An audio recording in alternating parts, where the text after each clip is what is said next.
በዓለማችን ላይ አንዲት እጅግ አስገራሚ ከተቀረው ዓለም ፍጹም የተለየችና እንቆቅልሽ የሆነች ሀገር አለች። በዚህች ምድር ጊዜ ከወርቅ በላይ ክቡር፣ ከሕግ በላይ ደግሞ ጥብቅ ነው። ምን ያክል ይጠብቅ ካላችሁኝ፣ በዚህች ሀገር አንድ የህዝብ ማመላለሻ ባቡር ከተመደበለት የጉዞ ሰዓት 20 ሴኮንድ ብቻ ቀድሞ ስለወጣ የባቡር ኩባንያው ለህዝብ በይፋ ቴሌቪዥን መስኮት ቀርቦ ጥልቅ ይቅርታ ይጠይቃል። በትክክል ሰምታችሁኛል። ሰዓት ወይንም ደቂቃ ሳይሆን ያልኩት 20 ሴኮንድ ብቻ ነው። ከሀገሪቱ ደመና ስር ሰዓት ሲረፍድም ሲቀድምም ያስኮንናል። እንዲሁም ይግረማችሁ፣ ዛሬ የሰው ልጅ አኗኗር ከመሰረቱ የቀየሩና ዓለምን ያቀለሉ ታላላቅ የቴክኖሎጂ ፈጠራዎች የመነጩትም ከዚሁ ሚስጥራዊ ምድር ላይ ነው። የቀደመው የሙዚቃ ማጫወቻ ዎክማን፣ ልጅነታችንን ያሳመረው ሲዲ ከነ ማጫወቻው፣ ላፕቶፕ ኮምፒውተሮች፣ የኪስ ካልኩሌተሮች፣ የዓለማችንን የፋብሪካ ምርት ያዘመኑ የሮቦቲክስ ቴክኖሎጂዎችና አየር ሰንጥቀው የሚበሩ የጥይት ባቡሮችም የተወለዱት በዚህቹ የረቂቅ ጥበብ ማህፀን ውስጥ ነው። የማወራችሁ የሳይንስ ፊልም ፊክሽን አይደለም። ግን በለስ ቀንቷችሁ ከአፈሯ ተገኝታችሁ በጎዳናዎቿ ላይ ብትጓዙ በየትኛውም የዓለም ጥግ የማታገኙት ሕይወትን እጅግ ቀላል የሚያደርግ አስገራሚ ነገር ያጋጥማችኋል። ከ5 ሚሊዮን በላይ የሚሆኑ አውቶማቲክ መሸጫ ማሽኖች ወይንም ቬንዲንግ ማሽንስ በየመንገዱ በየህንፃው ስርና በየባቡር ጣቢያው ተተክለው ወየ ይሏችኋል። እርሶም ጠጋ ብለው ከሙቅ ቡና እስከ ቀዝቃዛ መጠጥ፣ ከድንገተኛ የዝናብ ዣንጥላ እስከ ትኩስ የሾርባ ምግብ፣ አልፎ ተርፎም ትኩስ ፒዛን ቢያዟቸው በሴኮንዶች ውስጥ አብስለው ያቀርቡሎታል። የዚህች ሀገር ድንቅነት በቴክኖሎጂ ብቻም አያበቃም። የዚህች ምድር ህዝቦች ስነ ምግባር፣ ሞራልና ስብዕና ዓለምን ጉድ የሚያሰኝ እንዲሁም ለሰው ልጅ የሞራል ልዕልና አዲስ ትርጉም የሰጠ ነው። ዜጎቿም ቆሻሻን ፈጽመው ይጠላሉ። በዓለም ዋንጫ ውድድር ላይ ብሔራዊ ቡድናቸው በመጨረሻው ደቂቃ ተሸንፎ ከውድድር ቢወጣም ልባቸው በሐዘን ተሰብሮ ደጋፊዎቿ በእንባ እየታጠቡ የስታዲየሙን ቆሻሻ በያዙት ፌስታል ጠርገውና አጽድተው የሚወጡ ለንጽህናና ለሰው ልጅ ክብር ወደር የለሽ ፍቅር ያላቸው ድንቅ ህዝቦች ናቸው። ይህች ምድር በተለያዩ ተቃርኖች የተሞላች ድንቅ ውህድ ናት።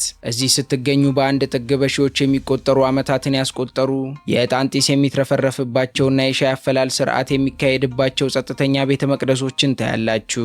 ከዕጣኑም ከሰላሙም ጠግባችሁ ጎዳናውን ስትሻገሩ ደግሞ ወደ ነገዋ የዓለም ቴክኖሎጂ ተወርውራችሁ የሳይንስ ልቦለድ ፊልም የሚመስሉ ዘመናዊ ከተሞችን፣ የኒዮን መብራቶችንና በሮቦቶች የሚሰጡ አገልግሎቶችን ታገኛላችሁ።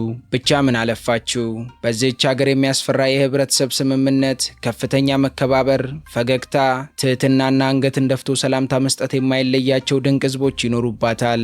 ክብራትና ክብራን፣ የአውሮፓና የአሜሪካን ስልጣኔ ኮፒ ሳታደርግ በራሷ ጥረትና ልዩ መንገድ ወደ ሰለጠነችው ጥንታዊነትን ከረቀቀ ዘመናዊነት ጋር አስማምታ ወደ ያዘችው ስሟ ሲነሳ አክብሮትና አድናቆት ወደሚቸራት ሚስጥራዊቷና ማራኪዋ ጃፓን እንኳን በደህና መጣችው። ዛሬ እኛና እርሶ ወደ ምስራቅ እስያ ተጉዘን ዓለም የሚቀናባቸውን ጃፓኖችን እንተዋወቃለን። በቆይታችንም ከጥንታዊ ታሪኳ እስከ ወደፊቱ የሰው ሰራሽ አስተውሎትና የሮቦቲክስ ምህንድስናዋ፣ ከጠንካራ ኢኮኖሚዋ እስከ ህዝቧ ድንቅ ያኗኗር ፍልስፍናና ዕድሜ ጠገብነት ቁጭ ብለን ከእግሯ ስር ተምረን እየተደነቅን እንቆያለን። እንዲሁም ደረቷን ነፍታ ለቱሪስቶቿ የምታስኮመኩማቸው የቱሪስት መዳረሻዎቿም አይቀሩንም። እርሶም የዚህ ድንቅ ጉዞ አካል እንዲሆኑ መልካም መሻታችን ነውና እስካሁን ቤተሰብ ካልሆኑን ቻናላችንን ሰብስክራይብ በማድረግ ብቻ ቪዛውትን አስመትተው አብረውን ይጓዙ።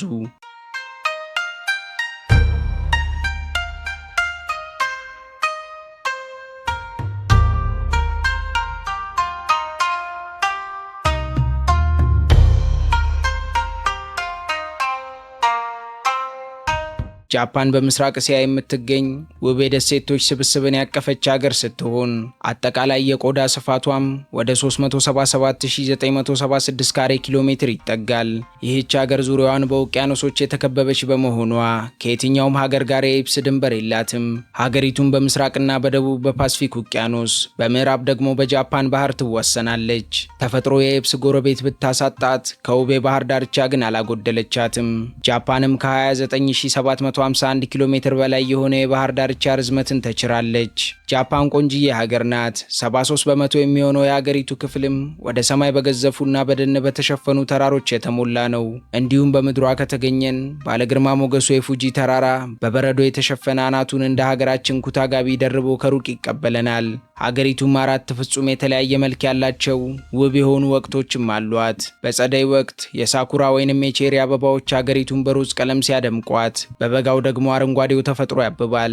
እንዲሁም የመኸር ወቅቷ ወርቃማና ቀይ ቅጠሎችን ሲያላብሳት፣ በክረምት ደግሞ በተለይም በሆካይዶ አካባቢ በነጭ በረዶ ትሸፈናለች። ይህ ልዩ የአየር ንብረት መፈራረቅም ጃፓንን ልዩ የሆኑ የእጽዋትና የእንስሳት ዝርያዎች መኖሪያ እንድትሆን አስችሏታል። ጃፓን በዓለም ላይ ለመኖርም ሆነ ለመጎብኘት ከተመቹ እጅግ አስተማማኝና ሰላማዊ ሀገራት ተርታ ቀዳሚዋ ናት።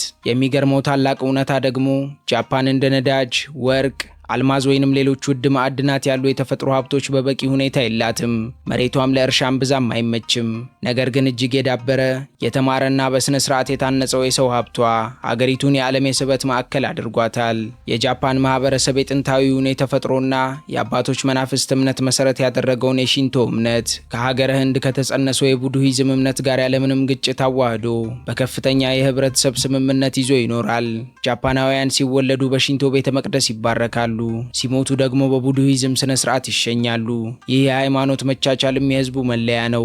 የጃፓናውያን የዕለት ተዕለት አኗኗር ኦሞቴናሺ በሚባለው ፍልስፍና የተቃኘ ሲሆን ትርጉሙ ምንም ነገር ሳትጠብቅ ሌላውን ከልብ ማስተናገድና ማክበር አለብህ ማለት ነው። ጃፓናውያንም ሰላምታ ሲለዋወጡ እጅ ከመጨባበጥ ይልቅ አንገታቸውንና ወገባቸውን ጎንበስ በማድረግ ለሌላው ያላቸውን ጥልቅ አክብሮትና ትህትና በዝምታ ይገልጻሉ። ዜጎቿን በስራ ቦታ ያላቸው ስነ ምግባር ወይንም ወርክ ኢቲክስና ታማኝነት እጅግ ጥብቅ ነው። የጃፓን ሰራተኞች ለስራቸው ባላቸው ፍቅር ስራን እንደ ክብር በማየትና በቀን ውስጥም ለረጅም ሰዓታት ራሳቸውን ለስራ አሳልፈው በመስጠት በዓለም ዘንድ የታወቁ ናቸው። ጭውውታችን ኑሮ በጃፓን ነውና እኔም አንድ አስገራሚ ሚስጥር ልንገራችሁ። ጃፓናውያን በዓለም ላይ ረጅምና ጤናማ ዕድሜ ከሚኖሩ ህዝቦች ቀዳሚዎቹ ናቸው። የዚህ ሚስጥር ደግሞ ኢኪጋይ የሚባለው ጥልቅ የህይወት ፍልስፍናቸው ነው። ኢኪጋይ ማለት በየጠዋቱ ከእንቅልፍ በደስታ የምትነቃበት ምክንያት ወይንም የህይወት ጥልቅ ትርጉም ማለት ነው ይላሉ። ይህ ዓላማና የመኖር ስሜት ከማህበረሰባዊ ትስስራቸው ጋር ተዳምሮ አይምሮአዊ ጤንነታቸውን ይጠብቃል። በተጨማሪም እጅግ ጤናማ የሆነው ባህላዊ አመጋገባቸው ለዚህ ረጅም ዕድሜ መኖራቸው ትልቅ አስተዋጽኦ አድርጓል። የጃፓን የምግብ ጥበብ ዋሾኩ ተብሎ የሚጠራ ሲሆን ይህ የምግብ ጥበብ ጣዕምን፣ ጤናንና አይንን የሚማርክ የውበት አቀራረብን በአንድ ማዕድ ላይ ያጣመረ ነው። ሱሺንና ሳሺሚ፣ ማቻና አረንጓዴ ሻይ እንዲሁም ራመንን ጨምሮ በአንድ ላይ ያቀፈው ዋሾኩ የዓለምን ልብ የገዛና በዩኔስኮ የማይዳሰስ የዓለም ቅርስነት የተመዘገበ ታላቅ የጃፓናውያን ሀብት ነው። ጃፓናውያን የጀግንነት፣ የክህደት፣ የጥፋትና ከምንም በላይ ደግሞ በሰው ልጅ አይበገሬነት ጽናት የታሸ ታሪክ ያላቸው ህዝቦች ናቸው። ከጥንታዊው የድንጋይ ዘመን አዳኞች እስከ ሳሙራይ ጦረኞች ከዚያም ወደ ዘመናዊ ቴክኖሎጂ ግዙፍ ሀገርነት የተቀየሩበት ታሪክ ከጃፓናውያን ውጪ ለሌላው የዓለም ክፍል ትንግርት የሚመስል የታሪክ መዝገብ ነው። እንዲሁም በሰው ልጅ ታሪክ እጅግ አውዳሚ በሆነው የአቶሚክ ቦምብ አመድ ሆነው ከነበረበት እንደገና ከአመድ ተነስተው የዓለም የኢኮኖሚ ሞተር መሆን የቻሉበት ጥበብ፣ ጽናትና ጥንካሬ ዛሬም ድረስ ለተቀረነው የዓለም ህዝቦች እንቆቅልሽ ነው። ነገር ግን ነገርን ከስሩ ውሃን ከጥሩ ይላልና የሀገራችን ሰው የጃፓናውያንን አሁናዊ ልህቀት ለመረዳት ሀገሪቱ በዘመን መስመር ያለፈችበትን መረዳትና መመርመር ግድ ይለናልና እነዚህን ድንቅ ህዝቦች ከጥንት የድንጋይ ዘመን አዳኝነታቸው ተነስተን በአስከፊ የጦርነት አረራቸው ውስጥ አልፈን እስከ ዛሬውና እስከ ወደፊቱ ትውልድ የቴክኖሎጂ መራቀቃቸው ድረስ እንተዋወቃቸው ዘንድ በጊዜ መንኮራኩር ጊዜን የኋሊት ጋልበን ዘመናትን ወደ ኋላ አብረን እንሻገር።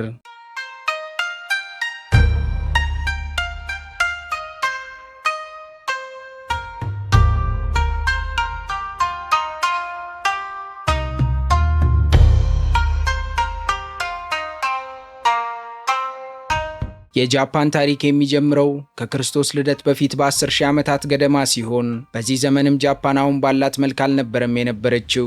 የመጀመሪያዎቹ የጃፓን ነዋሪዎችም ጆሞን በመባል ይታወቃሉ። ጆሞን ማለት የገመድ ምልክት ያለው ማለት ሲሆን ይህ ስያሜ የተሰጣቸውም በዓለማችን ላይ እጅግ ጥንታዊ የሆኑትንና በገመድ ቅርጽ ያጌጡ የሸክላ ዕቃዎች በመስራታቸው ነበር። እንደ አብዛኞቹ ቀደምት የምድራችን ጎሳዎች እነዚህ ሰዎች ዘላን አልነበሩም። አዳኝና ለቃሚዎች ቢሆኑም የተትረፈረፈ የባህር ምግብና የተፈጥሮ ሀብት ስለነበራቸው በአንድ ቦታ ላይ ሰፍረው ነበር የሚኖሩት። ነገር ግን ከክርስቶስ ልደት በፊት በ300 ዓመተ ዓለም አካባቢ የጃፓን ታሪክን ለዘላለም የቀየረ አንድ ትልቅ ክስተት ተፈጠረ። ከእስያ አህጉር በተለይም ከኮሪያ ልሳነ ምድር አዳዲስ ሰዎች መጡ።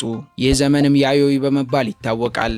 እነዚህ አዳዲስ ሰፋሪዎች ግን ባዶ እጃቸውን አልነበረም የመጡት። ይልቅስ የጃፓንን መጻኢ ዕድል የሚወስን አንድ ሚስጥራዊ ጥበብ ይዘው ነበር በግዛቷ የከተሙት። እሱም የሩዝ እርሻ ነበር።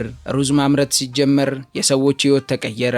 ሩዝን ለማምረት የጋራ ስራና የውሃ አስተዳደር ስለሚያስፈልግ ማህበረሰቡ መደራጀት ጀመረ። መሬትና ሩዝ በብዛት ያለው ሰውም ሀብታምና መሪ ሆነ። በዚህም ምክንያት የህብረተሰብ መደቦች ተፈጠሩ፣ መንደሮችም ወደ ግዛቶች አደጉ። እናም ለመጀመሪያ ጊዜ በጃፓን ምድር ላይ ስለ መሬትና ሀብት ጦርነቶች መካሄድ ጀመሩ።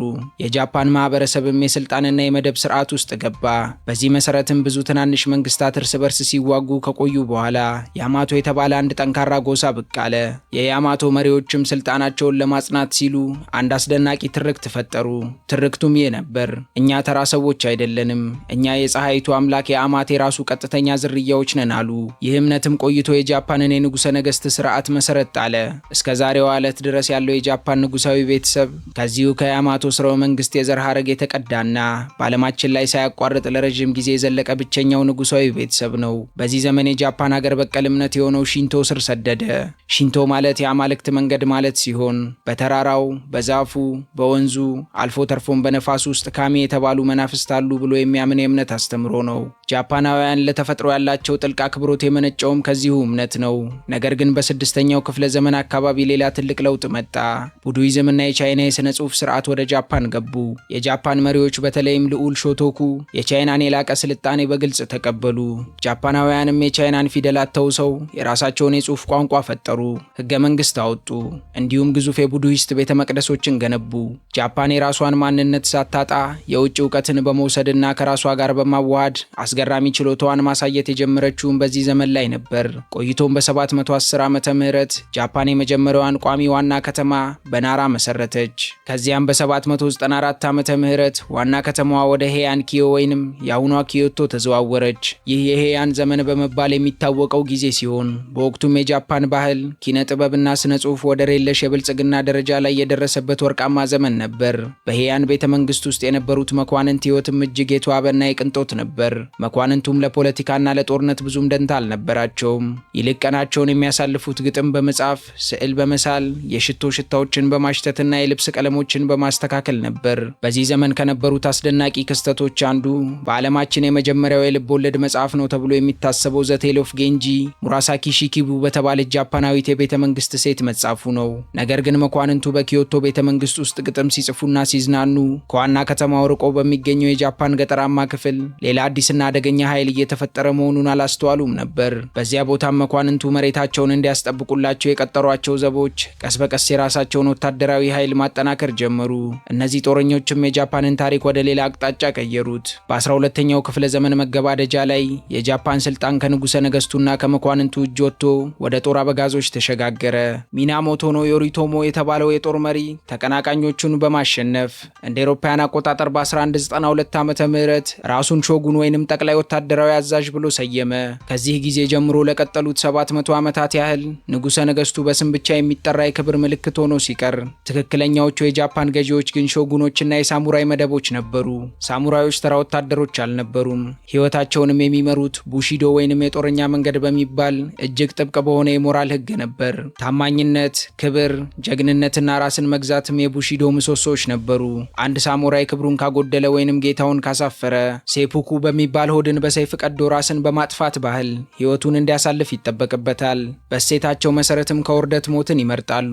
ነገር ግን በዚህ ወታደራዊ ዘመን ጃፓን ትልቅ ፈተና ገጠማት። በ13ኛው ክፍለ ዘመን የዓለምን ግማሽ የተቆጣጠረው የሞንጎላውያን ግዛት መሪ ኩብላይ ካን ጃፓንን ለመውረር ግዙፍ የጦር መርከቦችን ላከ። ጃፓናውያንም በጀግንነት ቢዋጉም የሞንጎሊያውያን ኃይል ግን እጅግ የበዛ ነበር። ነገር ግን በሁለቱም የወረራ ሙከራዎች ማለትም በ1274 እና በ1281 ድንገተኛ የሆነ እጅግ ኃይለኛ አውሎ ንፋስ ተነስቶ የሞንጎሊያውያንን መርከቦች አጠፋቸው። ጃፓናውያንም ይህንን አውሎ ንፋስ አማልክት ሀገራችንን ለማዳን የላኩት ነው ብለው አመኑ። ስሙንም ካሚካዜ ወይንም መለኮታዊ ንፋስ አሉት። ጊዜው እየገፋ ሲሄድ የሾጉኖች ማዕከላዊ ስልጣን ተዳከመ። ኋላም በ15ኛው ክፍለ ዘመን አጋማሽ ጃፓን ሴንጎኩ ጁዳይ ወይንም የግዛቶች ውጊያ ዘመን ወደሚባለው የከፋ እርስ በርስ ጦርነትና ትርምስ ውስጥ ገባች። ከ100 ዓመት በላይም ዳይሚዩ በመባል የሚታወቁት የአካባቢው የጦር አበጋዞች መላዋን ጃፓን ለመቆጣጠር ደም አፋሳሽ አስጨራሽ ጦርነቶችን አካሄዱ። ክህደት፣ ግድያ፣ የስለላ ስራን በታዋቂዎቹ ኒንጃዎች አማካኝነት የዕለት ተዕለት ተግባር ሆኖ ከረመ። ይህችን የተበታተነች ሀገር አንድ ለማድረግም 3 ታላላቅ መሪዎች በቅደም ተከተል ተነሱ። የመጀመሪያውም ኦዳ ኖቡናጋ ነበር። እጅግ ጨካኝና ብልህ የነበረው ኖቡናጋ አውሮፓውያን ያመጡትን የጥይት መሳሪያ በመጠቀም ተቀናቃኞቹን በሙሉ አርበደበደ። ነገር ግን በገዛ ጀነራሉ ተከድቶ ራሱን አጠፋ። በእርሱ እግር የተተካው ደግሞ ቶዮቶሚ ሂዴዮሺ ሲሆን ይህ ሰው ከደሃ ገበሬ ቤተሰብ ተገኝቶ የጃፓን ጠቅላይ ገዢ መሆን የቻለ ድንቅ ሰው ነበር። በዘመኑም ጃፓንን አንድ የማድረግ ስራውን ቀጥሎ አለፈ። ነገር ግን ከሞተ በኋላ ስልጣኑ ለትንሽ ልጁ ስለተላለፈ ሶስተኛውና የመጨረሻው መሪ ብቅ አለ። እሱም ቶኩጋዋ ኢያሱ ይባላል። እጅግ ታጋሽና የፖለቲካ ሊቅነት የነበረው ኢያሱ በ1600 ዓመተ ምህረት ሴኪጋሃራ በተባለው ወሳኝ ጦርነት ጠላቶቹን በሙሉ አሸንፎ ጃፓንን ሙሉ በሙሉ በቁጥጥሩ ስር አደረገ። ከድሉ በኋላም ቶኩጋዋ ኢያሱ ዋና ከተማውን ወደ ኢዶ ወይንም የአሁኗ ቶኪዮ አዛወረ። ከዚያ ጊዜ ጀምሮም ለ250 ዓመታት ያህል ጃፓን ወደር የማይገኝለት የሰላምና የመረጋጋት ጊዜን አሳለፈች። የቶኩጋዋ ቤተሰብም ዳግም ጦርነት እንዳይነሳ በማሰብ ህብረተሰቡን በ4 ጥብቅ መደቦች ከፈለው። መደቦቹም ሳሞራይ፣ ገበሬ፣ የእጅ ባለሙያና ነጋዴ ሆኑ። ከዚህ መደብ ውጪ መንቀሳቀስም ፈጽሞ የተከለከለ ነበር። ከሁሉ በላይ ግን የቶኩጋዋ መንግስት የወሰደው አስገራሚ እርምጃ ሳኮኩ በመባል የሚታወቀው የዝግ በር ፖሊሲው ነበር።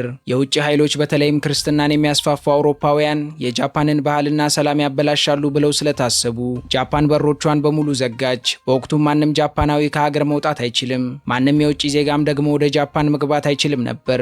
ይህንን ህግ የጣሰን በሞት እንዲቀጣ ተደረገ። በእነዚህ 250 የብቸኝነት ዓመታት ውስጥ ጃፓን ከውጭ ዓለም ምንም አይነት ተጽዕኖ ሳይኖርባት የራሷን ልዩ ባህል አዳበረች። ዛሬ እኛ የምናውቃቸው የጃፓን መገለጫዎች እንደ ጌይሻ፣ የካቡኪ ቲያትር፣ የሃይኩ ግጥምና ሱሺ ሳይቀር በስፋት ያደጉት በዚህ የሰላምና የመገለል ዘመን ውስጥ ነበር። ነገር ግን ጃፓን በራሷ ዓለም ውስጥ ሰላም ብትሆንም ከውጭ ያለው ዓለም ግን በፍጥነት እየተለወጠ የኢንዱስትሪ አብዮትንም እያካሄደና እያደገ ነበር። ኋላም በወርሃ ሐምሌ እንደ አውሮፓውያን አቆጣጠር በ1953 ዓመተ ምህረት የጃፓን ሰላም በድንገት ተናጋ። የዩናይትድ ስቴትስ የባህር አዛዥ ኮሞዶር ማቲው ፔሪ ዘመናዊና ግዙፍ የሆኑ የጦር መርከቦችን ይዞ በቶኪዮ የባህር ወሽመጥ ላይ ብቅ አለ። ጃፓናውያን ከዚህ በፊት እንደዚህ አይነት በአውሎ ንፋስ የሚሰሩና ትላልቅ መድፎችን የታጠቁ መርከቦችን አይተው አያውቁም ነበር። አሜሪካኖችም ለጃፓኖች ግልጽ የሆነ መልእክት አስተላለፉ። መልእክቱም ወይ በራችሁን ለንግድ ክፈቱ፣ ካልሆነም በኃይል እንከፍተዋለን የሚል ነበር። ይህን የጃፓን ምርጫ አልነበራትም። ጃፓናውያን የሳሙራይ ሰይፍ ዘመናዊ መድፍን መቋቋም እንደማይችል ስለተረዱ ውርደት ብለው የሚጠሩትን ስምምነት ለመፈረም ተገደዱ። ይህ ክስተት በጃፓን ውስጥ ትልቅ የፖለቲካ መሬት መንቀጥቀጥ ፈጠረ። አረመኔዎቹን አስወጡ፣ ንጉሠ ነገሥቱን አክብሩ የሚል ንቅናቄም በሀገሪቱ ተነሳ። በመጨረሻም እንደ አውሮፓውያን አቆጣጠር በ1868 ዓመተ ምህረት የቶኩጋዋ ሾጉን መንግስት ወድቆ ስልጣን ወደ ወጣቱ ንጉሠ ነገሥት ሜጂ ተመለሰ። ይህ ታሪካዊ ክስተትም የሜጂ ተሃድሶ በመባል ይታወቃል። ከዚህ ጊዜ ጀምሮ ጃፓን ያስመዘገበችው ለውጥ በሰው ልጅ ታሪክ ውስጥ አቻ የሌለው ነው። ሀብታም ሀገር፣ ጠንካራ ጦር በሚል መሪ ቃል ጃፓን የ250 ዓመቱን ኋላ ቀርነት ለማካካስ ቀንና ሌሊት መስራት ጀመረች። ተማሪዎችንና ባለሙያዎችን ወደ አውሮፓና አሜሪካ ልካ የውጭን ዓለም እውቀት፣ ቴክኖሎጂና ወታደራዊ ስልትና የህግ ስርዓት ቀዳች። በጥቂት ዓመታት ውስጥ ሳሙራዮች ጸጉራቸውን ተቆርጠው የምዕራባውያንን ሱፍ ለበሱ። የባቡር መስመሮች ተዘረጉ። ዘመናዊ ትምህርት ቤቶችም ተከፈቱ። እናም ግዙፍ ኢንዱስትሪዎች ተገነቡ። ጃፓንም ከፊውዳል ማህበረሰብ ወደ ዘመናዊ የኢንዱስትሪ ሀያል ሀገርነት እንደ ቅጽበት ተቀየረች። ዘመናዊነትም ኃይልን አመጣ። ኃይል ደግሞ ተጨማሪ ሀብትና የመሬት መቆጣጠር ፍላጎትን ወለደ። ጃፓንም እንደ ብሪታንያና ፈረንሳይ ሁሉ የራሷን ግዛት ማስፋፋት ፈለገች። እንደ አውሮፓውያን አቆጣጠር በ1895 ዓመተ ምህረት ጃፓን ቻይናን በጦርነት አሸነፈች። በ1905 ደግሞ የዓለምን ማህበረሰብ በሚያስደነግጥ ሁኔታ የሩሲያን ግዙፍ ጦር አሸነፈች። በዚህም በአውሮፓዊ ሀያል ሀገር ላይ ድል የተቀናጀች የመጀመሪያዋ የእስያ ሀገር ሆነች። ይህ ድልም የጃፓንን የብሔርተኝነት ስሜት አቀጣጠለው። ነገር ግን ይህ የስልጣን ጥማት ጃፓንን ወደ ጨለማ የታሪክ ምዕራፍ እየመራት ነበር። እንደ አውሮፓውያን አቆጣጠር በ1930ዎቹ ወታደራዊ መሪዎች የሀገሪቱን ስልጣን ሙሉ በሙሉ ተቆጣጠሩ። ይህን ተከትሎም ጃፓን ማንቹሪያንና ቻይናን ወረረች። በሚሊዮን የሚቆጠሩ ሰላማዊ ሰዎችንም ፈጀች። በመጨረሻም በሁለተኛው የዓለም ጦርነት ከጀርመንና ከጣሊያን ጋር በማበር የዓለምን ቁጣ በራሷ ላይ ጠራች። እንደ አውሮፓውያን አቆጣጠር በታህሳስ ወር በ1941 ዓመተ ምህረት ጃፓን በአሜሪካ የባህር ኃይል ጣቢያ በሆነው ፐርል ሃርበር ላይ ድንገተኛ ጥቃት ሰነዘረች። የድርጊትም አሜሪካን ወደ ሁለተኛው የዓለም ጦርነት እንድትገባ አደረጋት።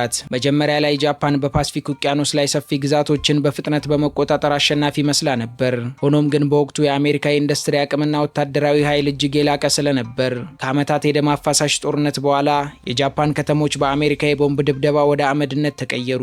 ሆኖም ግን ጃፓን እጅ አልሰጥም አለች። ካሚካዜ የተባሉት አብራሪዎቿም አውሮፕላናቸውን ከአሜሪካ መርከቦች ጋር እያጋጩ ራሳቸውን መስዋዕት አደረጉ። ነገር ግን በወርሃ ነሐሴ 1945 ዓመተ ምህረት የሰው ልጅ ታሪክ አይቶት የማያውቀው አሰቃቂ ክስተት ተፈጠረ። አሜሪካ በሂሮሺማ ቀጥሎም በናጋሳኪ ላይ የአቶሚክ ቦምብ ጣለች። በአንዲት ቅጽበት በመቶ ሺዎች የሚቆጠሩ ሰዎች አመድ ሆኑ። ጃፓንም ይህንን መቋቋም አልቻለችም። ንጉሠ ነገሥት ሂሮሂቶ በሬዲዮ ቀርበው የማይቻለውን ችለን እጅ መስጠታችንን እናሳውቃለን አሉ። በፀሐይ መውጫዋ ሀገር ፀሐይ ጠለቀች። ጃፓንም ፈራረሰች። በ1945 ጃፓን ሙሉ በሙሉ ወድማ ኢኮኖሚዋ ዜሮ ገብቶ እንዲሁም በታሪኳ ለመጀመሪያ ጊዜ ውጭ ኃይል በሆነችው በአሜሪካ ስር ወድቃ ነበር። ብዙዎችም ጃፓን ዳግም አታገግምም ብለው አስበው ነበር። ነገር ግን የጃፓንን ሕዝብ ውስጣዊ ጽናትና ጥንካሬ በሚገባ አልተረዱትም። ነገሮች በዚሁ ቀጥለው በአሜሪካኑ ጀነራል ዳግላስ ማክአርተር መሪነት ጃፓን አዲስ ሰላማዊ ህገ መንግስት ጻፈች። ጦርነት ማወጅን በህግ ከለከለች። ጃፓናውያንም ጉልበታቸውንና ትኩረታቸውን ከጦርነት አውጥተው ወደ ትምህርት፣ ስራና ኢኖቬሽን አዞሩት። የጃፓን የቡድን ስራ፣ ጥብቅ የዲሲፕሊን ባህልና ለስራ ያላቸው ታማኝነትን አስገራሚ ውጤት አመጣ።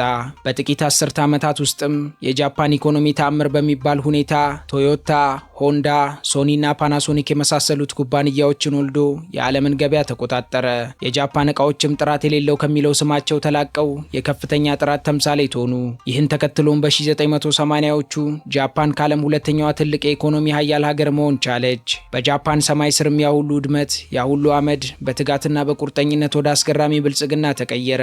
ዛሬ ላይ ጃፓን የቴክኖሎጂ መሪ፣ የቪዲዮ ጌሞች ማዕከልና በዓለማችን እጅግ ደህንነቷ የተጠበቀ አስተማማኝ ሀገር ነች። ዛሬ በጃፓን ፍጥነት ህይወት ነው። የሺንካንሰን የጥይት ባቡሮች በሰዓት 300 ኪሎ ሜትሮችን ሲጓዙ አንዲት ደቂቃ እንኳን አያረፍዱም። ነገር ግን የጃፓን እውነተኛ ውበት ያለው በቴክኖሎጂዋ ብቻ አይደለም። ውበቱ ያለው የድሮውንና የአዲሱን ዘመን በፍጹም ሚዛናዊነት በመጠበቋ ላይ ነው። አንድ ጃፓናዊም ቀኑ ሙሉ በዘመናዊ የሮቦቲክስ ፋብሪካ ውስጥ ሰርቶ ማታ ወደ ቤቱ ሲመለስ ጫማውን አውልቆ ኪሞኖ ለብሶ በባህላዊ መንገድ ሻይ ሊጠጣ ይችላል። የቡሺዶ ወይንም የሳሙራይ የክብርና የታማኝነት ህግም ዛሬም ድረስ በጃፓን የኮርፖሬት ቢሮዎች ውስጥ የሰራተኞችና የአሰሪዎች መተማመኛ ሆኖ ያገለግላል። ሺንቶና ቡዲዝምም ዛሬም የህዝቡን ስነ ምግባርና ከተፈጥሮ ጋር ያለውን ትስስር ይቀርጻሉ። ከጆሞን ሸክላ ሰሪዎች እስከ ቶኩጋዋ ሳሙራዮች፣ ከሂሮሺማ አመድ እስከ ዛሬው የቴክኖሎጂ ግዙፍ ሀገር የጃፓን ታሪክ በእውነትም እጹብ ድንቅ ነው። ጃፓንም ወድቆ የመነሳት ተስፋ ያለማጣት እንዲሁም የጥልቅ ጽናት ተምሳሌት ናት።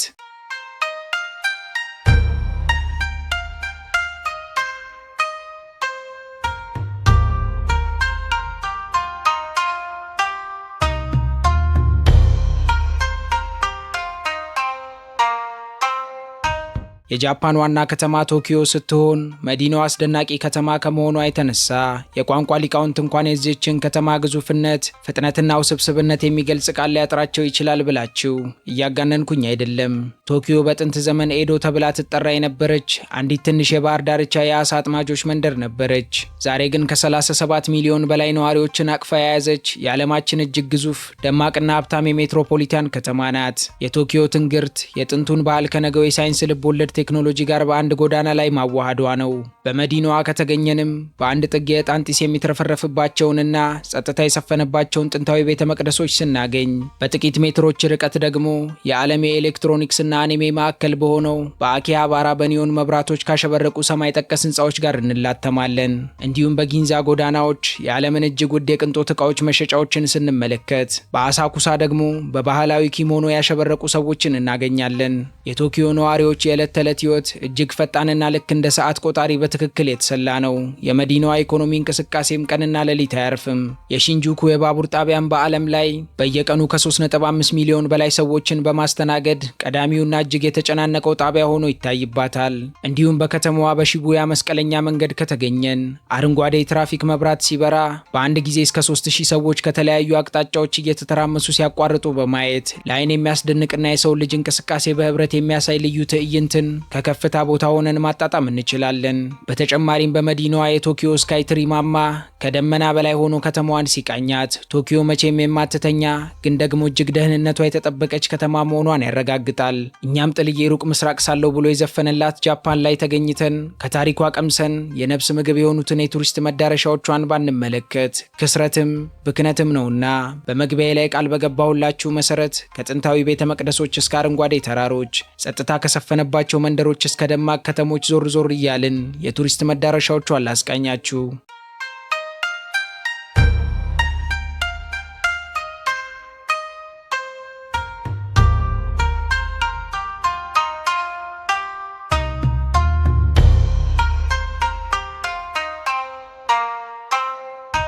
ጉዟችንን አሃዱ ብለን የምንጀምረው የሳሙራዮችና የጥበብ ከተማ በተባለችውና በ16ኛው ክፍለ ዘመን እጅግ ሀብታም በነበረው በማኤዳ ቤተሰብ ወይንም በማኤዳ ክላን በተመሰረተችው ታሪካዊቷ ካናዛዋ ነው።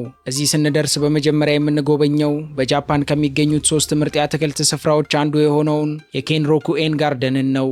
በዚህ ስፍራ ዛፎቹ፣ ድልድዮቹና ኩሬዎቹ እያንዳንዳቸው በከፍተኛ ጥበብ የተሰሩ መሆናቸውን እናያለን። እንዲሁም ተፈጥሮን በሰው ልጅ እጅ እንዴት ማስዋብ እንደሚቻልም እንማራለን። በመቀጠልም በካናዛዋ በጥንት ዘመን ሳሙራዮች ይኖሩባቸው የነበሩትን ጠባብ የድንጋይ ንጣፍ ጎዳናዎችንና የጌይሻ መንደሮችን አብረን እንቃኛለን። በካናዛዋ ታዋቂ በሆነው የወርቅ ቅጠል የተሰሩ አስደናቂ የዕደ ጥበብ ውጤቶችንም መግዛት ቱሪስታዊ መብታችን ነው። እንዲሁም በባህላዊ የሻይ ቤቶች ውስጥ ገብተን የጃፓንን ትክክለኛ የሻይ አፈላል ስርዓት እያየን ሻይ መቃመስም ማንም የሚከለክለን የለም። ኋላም ከዚህች የጥንታዊነትን ታሪክ ጠረን ከምታውደው ከተማ የሚበቃንን ያክል ትውስታ ሰንቀን ካበቃን በኋላ አቅጣጫችንን ወደ ደቡባዊቷ የገነት ደሴት አድርገን እንትመም ኢሺጋኪ ላይ ደርሰናል። ይህች በደቡብ ጃፓን የምትገኝ ደሴት በነጭ አሸዋማ የባህር ዳርቻዎቿና በጠሩት ሰማያዊ ውሃዎቿ ተለይታ ትታወቃለች። እኛም እዚህ ንጹህና ማራኪ በሆነው የካቢራ የባህር ወሽመጥ ላይ በመስታወት በተሰሩ ጀልባዎች ላይ ተሳፍረን ከስሮቻችን የሚያልፉትን ውብ የባህር አሳዎችና ኮራሎችን እንመለከታለን። ቀጥለንም የውሃ መጥለቂያ ልብሶቻችንን ለብሰን ማንታሬ ከተባሉ ግዙፍ ግን እጅግ ገር ከሆኑ የባህር ፍጥረታት ጋር አብረን እንዋኛለን።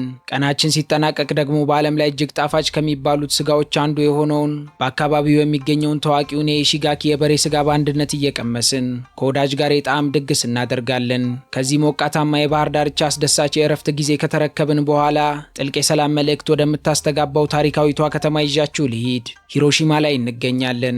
ወደ ሂሮሺማ ስንገባ ልባችን በታሪክ ይሞላል። ይህች ከተማ በሁለተኛው የዓለም ጦርነት የደረሰባትን አሳዛኝ የቦምብ ጥቃት ወደ ዓለም አቀፍ የሰላምና የተስፋ መልእክትነት የቀየረች ጀግና ከተማ ናት። በከተማዋ ተገኝተንም የሰላም መታሰቢያ ፓርክንና እስከ ዛሬ ድረስ ሳይፈርስ የቆመውን የአቶሚክ ቦምብ ጉልላት እንጎበኛለን። እንዲሁም በምናብ ርቀን በአካል ግን እዚህ ስፍራ ላይ ስንቆም የሰውን ልጅ የሰላም ዋጋና የህይወትን ክቡርነት በጥልቀት እንረዳለን። ከምናብ ጉዟችን ስንነቃ ደግሞ ትንሽ አለፍ ብለን በጀልባ በመሳፈር ሚያጂማ ወደ ተባለች ቅድስት ደሴት ልውሰዳችሁ። እዚህ በባህር ውሃ ላይ የተገነባውንና ማዕበል ሲመጣ በውሃ ላይ የሚንሳፈፍ የሚመስለውን እንዲሁም ጥልቅ መንፈሳዊ ሴትን የተቸረውን የኢትሱኩሺማ የሺንቶ መቅደስ ታላቅ በርን እንመለከታለን። በተጨማሪም ጉብኝታችንን ስናጠናቅቅ ታዋቂውን የሂሮሺማ ኦኮኖሚያኪ የተባለውን ባህላዊ ፓንኬክ አብረን እንቀምሳለን። በሂሮሺማ የትላንቱን አረር በምናብ እንዲሁም የዛሬውን የሰላም አየር ደግሞ በአካል ካጣጣምን በኋላ ወደ ጥንቷ የጃፓን የፖለቲካና የሃይማኖት ማዕከል ወደ ነበረችው ካማኩራ ጉዟችንን እንቀጥላለን። ክብራት ቤተሰቦቼ በ12ኛው ክፍለ ዘመን የጃፓን ዋና ከተማ ወደ ነበረችው ካማኩራ እንኳን በደህና መጣችሁ። የዚህች ከተማ ዋነኛ አስገራሚ መስህብ 11.3 ሜትር ርዝመት ያለውና ከነሐስ የተሰራው ታላቁ የቡድሃ ሐውልት ሲሆን ከቤት ውጭ ግርማ ሞገስ ተላብሶ የቆመውን ይህንን ግዙፍ ሐውልት ስናይ የቡዲዝም እምነት ጽናትና ጥልቅ ሃይማኖታዊ ክብር በውስጣችን ይሰማናል። ሐውልቱ ከብዙ ሱናሚዎችና የመሬት መንቀጥቀጦች የተረፈ ታሪካዊ ቅርስ ሲሆን ከሐውልቱ በመቀጠልም በዙሪያው ያሉትን ውብ የዜን መቅደሶች እንጎበኛለን። እንዲሁም በጥንታዊቷ ሱሪጋኦ ኮሃቺማንጉ መቅደስ ግቢ ውስጥ እየተዘዋወርን የጃፓኖችን መንፈሳዊ ስርዓት እናከብራለን። በተጨማሪም ማምሻውን በካሙኩራ የባህር ዳርቻዎች ላይ እየተራመድን የባህሩን ንፋስ እንቀበላለን። የካሙኩራን ጥንታዊና መንፈሳዊ ድባብ በልባችን ይዘን ስናበቃ ደግሞ የተፈጥሮና የሰው ልጅ የኪነ ህንፃ ጥበብ ፍጹም ወደ ተዋሃዱባት ኒኮ ከተማ ልውሰዳችሁ። ኒኮ የዩኔስኮ የዓለም ቅርስ የሆነችና በረዣዥም የዝግባ ዛፎችና በተራሮች የተከበበች ቅድስት ከተማ ናት። እዚህ ስንደርስ የ17ኛው ክፍለ ዘመን የጃፓን ሀያል መሪ የነበረው የቶኩጋዋ ኢያሱ መቃብር ወደሚገኝበት ቶሾጉ መቅደስ እንገባለን። ይህ ህንፃ እንደ ሌሎቹ የጃፓን መቅደሶች ሳይሆን እጅግ በሚያስደንቅና በደመቀ የወርቅ ቀለም እንዲሁም ውስብስብ በሆኑ የእንጨት ቅርጻ ቅርጾች ያጌጠ ነው። በመቅደሱ ተገኝተንም መቅደሱ የሺንቶና የቡድሂዝም ሃይማኖቶች ጥምረት ውጤት መሆኑን አብረን እንረዳለን። በዚህ አስደናቂ የኪነ ህንፃ ጥበብ ተደንቀን ስናበቃ ደግሞ ወደ ተፈጥሮ እቅፍ በመግባት 97 ሜትር ርዝመት ያለውንና በሚያስገርም ድምፅ የሚፈሰውን የኬጎን ፏፏቴና ውቡን የቹዜንጂ ሐይቅ በመጎብኘት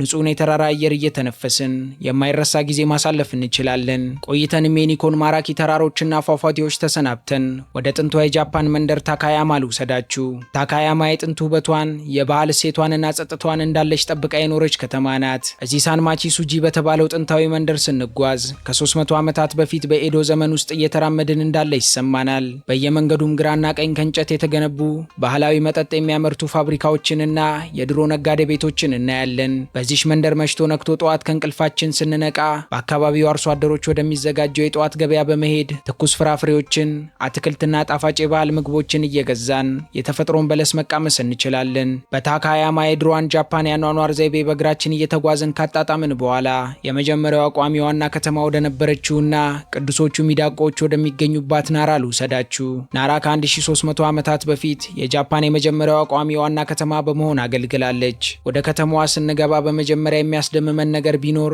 በናራ ፓርክ ውስጥ በነጻነት የሚንቀሳቀሱት ቆንጆ ሚዳቆዎች ናቸው። በሺንቶ እምነት እነዚህ ሚዳቆዎች የአማልክት መልእክተኞች ተደርገው ስለሚቆጠሩ ልዩ ክብርም አላቸው። እኛም በፓርኩ ከተገኘን ለነሱ የሚሆን ልዩ ብስኩት እየገዛን በእጃችን መመገብ እንችላለን። እድለኛ ከሆንም ሚዳቆቹ ምስጋናቸውን ለመግለጽ አንገታቸውን ዝቅ በማድረግ እጅ ሲነሱን የመመልከት እጅግ ልብን የሚያሞቅ ገጠመኝን ልንሸለም እንችላለን። ሚዳቆቹን ተሰናብተን ስናበቃ ደግሞ በመቀጠል በዓለም ላይ ካሉት ትላልቅ የእንጨት ህንፃዎች አንዱ ወደ ሆነውና 15 ሜትር ርዝመት ያለውን ግዙፉን የነሐስ የቡድሃ ሐውልት ወደ ያዘው ቶዳይጂ ቤተ መቅደስ ልውሰዳችሁ። እዚህ ተገኝተን የህንፃውን ታላቅነትና ጥበብ አብረን እናደንቃለን። አይረሴ ጊዜንም እናሳልፋለን። ቆይተንም የናራን ጥንታዊ ታሪክና የተፈጥሮ ፍጥረታት ፍቅር ተካፍለን ስናበቃ ጀነን ያለውን ባለግርማ ሞገሱን የፉጂ ተራራ ወደምናይበት ሃኮኔ እንጓዝ። ሃኮኔ በሞቃታማ የተፈጥሮ ፍልውሃዎቿና በፉጂ ተራራ አስደናቂ እይታዋ የምትታወቅ የእረፍት ከተማ ናት። እኛም እስካሁን የተጓዝነውን የጉዟችንን ድካም የምናራግፍበት ጊዜ አሁን ነው። በመጀመሪያ በኬብል መኪና ተሳፍረን ኦዋኩዳኒ ወደ ተባለው የእሳተ ገሞራ ሸለቆ በማምራት ከምድር ውስጥ የሚወጣውን የተፈጥሮ ትኩስ እንፋሎት እናያለን። እንዲሁም በእንፋሎቱ የተቀቀለውንና እድሜን ያረዝማል ተብሎ የሚታመነውን ጥቁር እንቁላልም ከፈለግን እንቀምሳለን። ከዚያም አሺ በተባለው ውብ ሐይቅ ላይ በጥንታዊ የባህር ወንበዴዎች ጀልባ ላይ ተሳፍረን በጠራ አየር ላይ የፉጂ ተራራን አስገራሚ ገጽታ በካሜራዎቻችን እናስቀራለን። ምሽት ላይ ደግሞ በባህላዊ የጃፓን ማረፊያዎች አርፈን በሞቃታማ የተፈጥሮ ፍልውሃ በመታጠብ ሰውነታችንን ዘና አድርገን ድካማችንን አባረን ጉልበታችንን እናድሳለን። ቆይተንም በሃኮኔን የተፈጥሮ ሙቀትና እይታ ከተዝናናን በኋላ የሺህ ዓመታት ባለ ታሪክና የባህል ልብ ወደ ሆነችው ኪዮቶ ይዣችሁ ልሂድ። ኪዮቶ ከ1000 ለሚበልጡ ዓመታት የጃፓን ዋና ከተማ ነበረች። በዚህ ተገኝተንም ጉብኝታችንን የምንጀምረው ሙሉ በሙሉ በወርቅ ከተለበጠውና ውብ በሆነው ኩሬ ላይ ከሚያንጸባርቀው አስደናቂው የኪንካኩጂ ወይንም የወርቃማው ቤተ መቅደስ ነው። ቤተ መቅደሱን ጎብኝተን ስናበቃም በመቀጠል ማለቂያ የሌላቸው የሚመስሉ ባለሺ ደማቅ ቀይ በሮች ወደሚገኙበት የፉሺሚ ኢናሪ የሺንቶ መቅደስ እናቀናለን። እዚህ ደርሰንም በእነዚህ በሮች ስር ወደ ተራራው ጫፍ አብረን በእግር እየተጓዝን ተፈጥሮን እናደንቃለን። አልፈንም ቀናችንን ለማጠቃለል ደግሞ በአራሺያማ በሚገኙት ረዣዥምና ጸጥታ የሰፈነባቸው የቀርከሃ ጫካዎች ውስጥ አብረን እየተራመድን የተፈጥሮን የሙዚቃ ዜማ በነፋሱ አማካኝነት እናዳምጣለን። በመጨረሻም ከኪዮቶ ጥንታዊነትና ጸጥታ ወጥተን ጉዟችንን ወደምናጠናቅቅባት ቀደም ስሟን ወዳነሳነው ዘመናዊቷና ደማቋ የጃፓን ዋና ከተማ ቶኪዮ በመግባት ጉዟችንን እናሳርጋለን። ቶኪዮ ጥንታዊ ባህልና ዘመናዊ ቴክኖሎጂ በፍጹም ውህደት የሚታይባት 24 ሰዓት ሙሉ የማትተኛ ደማቅ ከተማ ናት። በመዲናዋ ተገኝተን በአንድ በኩል ወደ 7ኛው ክፍለ ዘመን ተመልሰን የከተማዋን አንጋፋና ጥልቅ ሃይማኖታዊ እሴት ያለውን የሴንሶጂ ቤተ መቅደስ አብረን እንጎበኛለን። በዚያው ቅጽበት ደግሞ ወደ ዘመናዊው ዓለም ተመልሰን በዓለም ላይ እጅግ ተጨናናቂና በሺዎች የሚቆጠሩ ሰዎች በአንድ ጊዜ በሚያቋርጡት የሺቡያ ማቋረጫ መንገድ ላይ ተቀላቅለን እንጓዛለን። እንዲሁም ማምሻችን ላይ በሰማይ ጠቀስ ህንፃዎች ላይ ወጥተን የከተማዋን ማለቂያ የሌለው ብርሃን ማድነቅም የግላችን ነው። በተጨማሪም በከተማዋ ዘመናዊ የግብይት ማዕከላት እየተገበያየን ቆይተን ሆዳችን ሲደውል ደግሞ በዓለም አቀፍ ደረጃ የታወቁትን የጃፓን ሱሺና ራመን እየተመገብን የጃፓን ድንቅ ቆይታችንን እንደመድማለን። ጃፓን ትላንትን ሳትረሳ ዛሬ ላይ የምትኖር ጥንታዊ ማንነቷን ከዘመናዊ ቴክኖሎጂ ጋር በሚያስገርም ሁኔታ አዋህዳ የያዘች ድንቅ አገር ናት። ከካናዛዋ ታሪካዊ ጎዳናዎች እስከ ቶኪዮ ደማቅ የብርሃን ምሽቶች ድረስ፣ ከኢሺጋኪ ሞቃታማ የባህር ዳርቻዎች እስከ ኒኮ ቅዱስ ተራሮችና የሃኮኔ ፍልውሃዎች ድረስ እያንዳንዱ ከተማና መንደር የራሱ የሆነ ልዩ ታሪክ፣ ሃይማኖታዊ ክብር፣ የተፈጥሮ ውበትና አዲስ የህይወት ትምህርትን ይሰብካል።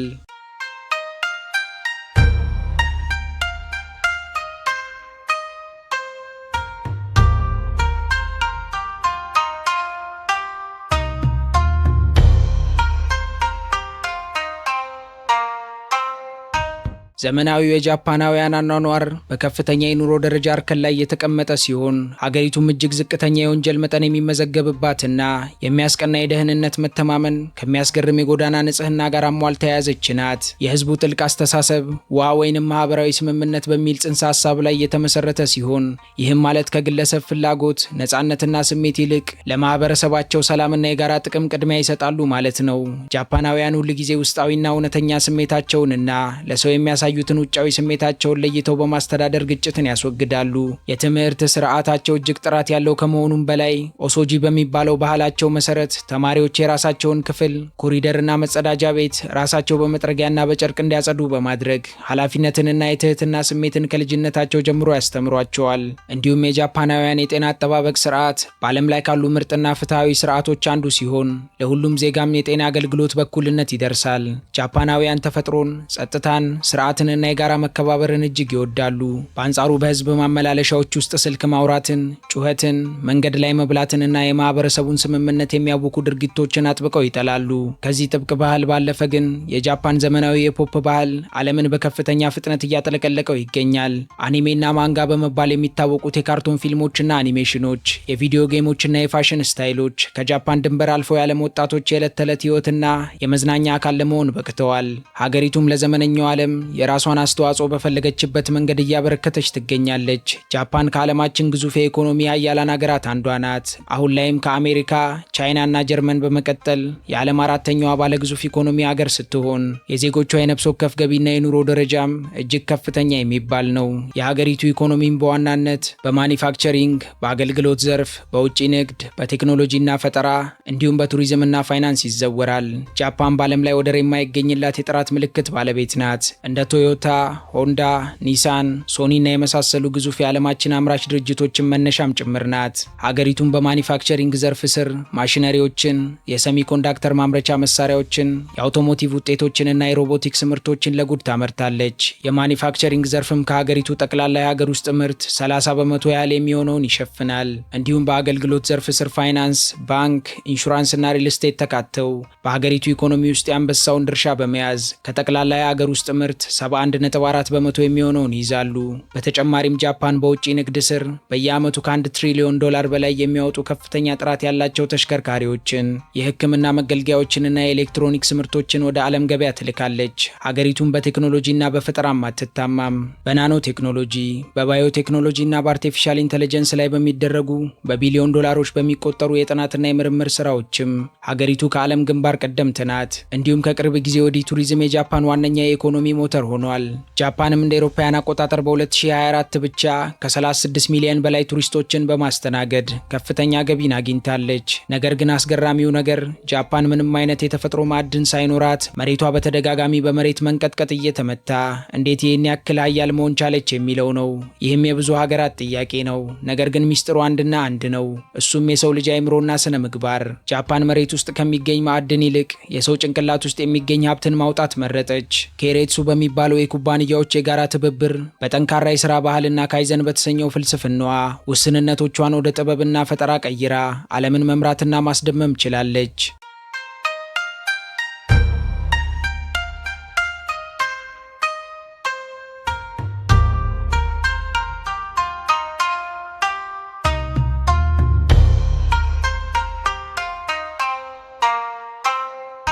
በዘመናዊቷ ጃፓን አስገራሚና አዝናኝ እውነታዎች የዕለት ተዕለት የህይወት አካል ናቸው።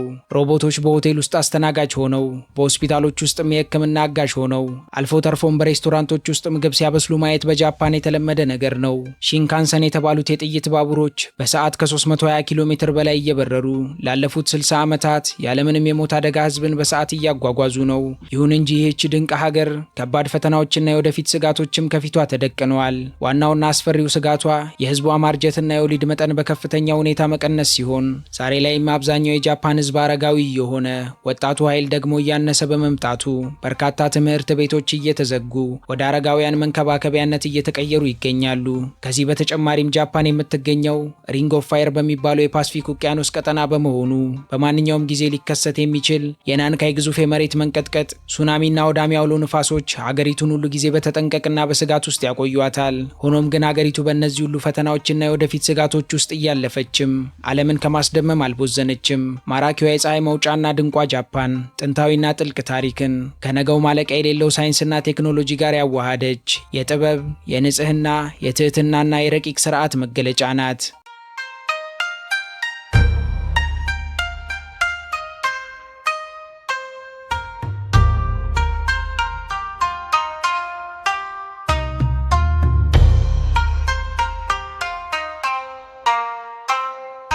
ውድ የሀገሬ ልጆች የዛሬው የጃፓን ቅኝታችን እዚህ ላይ ያበቃ።